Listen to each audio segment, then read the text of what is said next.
Introduction. Emerson's nature essay discusses the important and unifying relationship between man and nature. Responsible for the fathering of Transcendentalism, Emerson's view is that God made nature for a man so that he could dominate over it.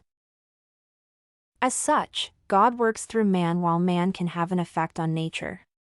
The relationship between man and nature thus aids in complete cycling of universal powers, where a man can be revitalized through his inner child while being excited by the powers that be. Emerson also defines nature as being uniquely designed to perfection while it can have a spiritual effect on man. Also, Emerson claims that art in the general sense is an extension of man's relationship to nature, while it can be instructive to men in this sense. Background information. Born as Ralph Waldo Emerson, he was a literary artist that has been attributed with sparking an entire branch of philosophy, Transcendentalism. Emerson generally opens the minds of the readers to unique concepts of life which are normally not discussed or simply forgotten. He reveals how the conditions of society cater to human beings removed from the natural world while resultantly separating the natural ancient bond between humans and their natural surroundings. Emerson himself finds a deep peace within nature while expressing this, as well as his experienced senses of unity and harmony in his nature essay, which effectively began Emerson's taking part in the beginnings of Transcendentalism. Spiritual matters.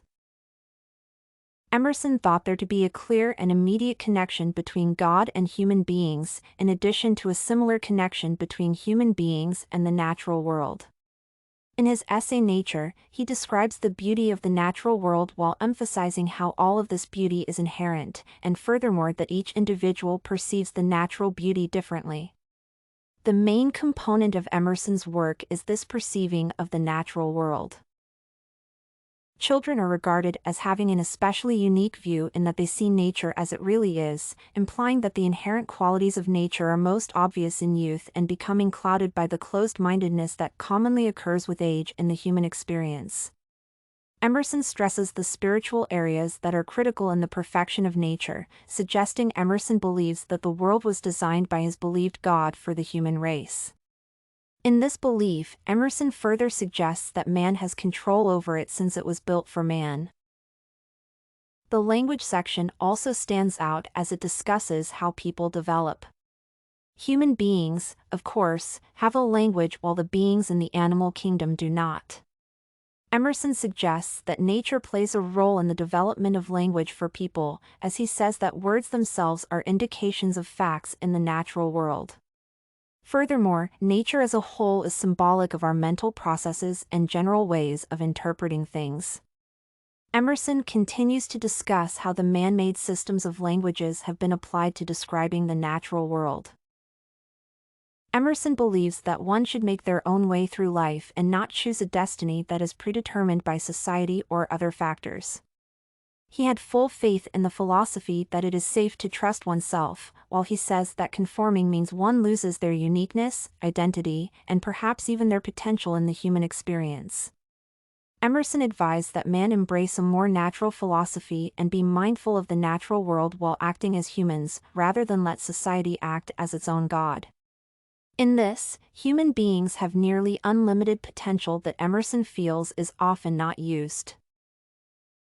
Natural connection. Emerson defines the connection between nature and human beings as positive and helpful. He says that human beings release their inner child when out in nature, and this, Emerson writes, the observant child experiences nature in a much more fulfilling way than the arrogant adult. Emerson suggests that is it this so-called inner child that is actually the undying life of ourselves that humans tend to only associate with youth because of its lack of developmental characteristics. On this topic, Emerson also writes the sun illuminates only the eye of man, but shines into the eye and heart of the child. In the woods is perpetual youth.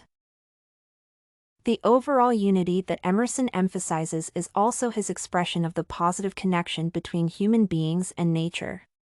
Certain aspects in nature, whether visual or otherwise immediately detected by the senses, or actions have the potential to rejuvenate and excite people, as Emerson writes, the movement of tree limbs during a windy storm and the gentle swaying of forests as a breeze passes by uplift one's being. Experiences such as this allow Emerson to feel as if universal powers are flowing through him, while he loses his human perspective and feels as if he is a particle of God. Through such actions, Emerson feels that people can become united with God's powers and play a role in creation.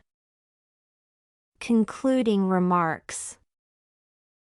Overall, Emerson's work reveals the potential of the experiences humans have in nature. While nature and its beauty rejuvenate the inner child while stimulating senses in a way that society does not, people need to keep a close bond with nature. Art does this to some extent. While it can be defined as instructive for these processes, it is not a complete substitute.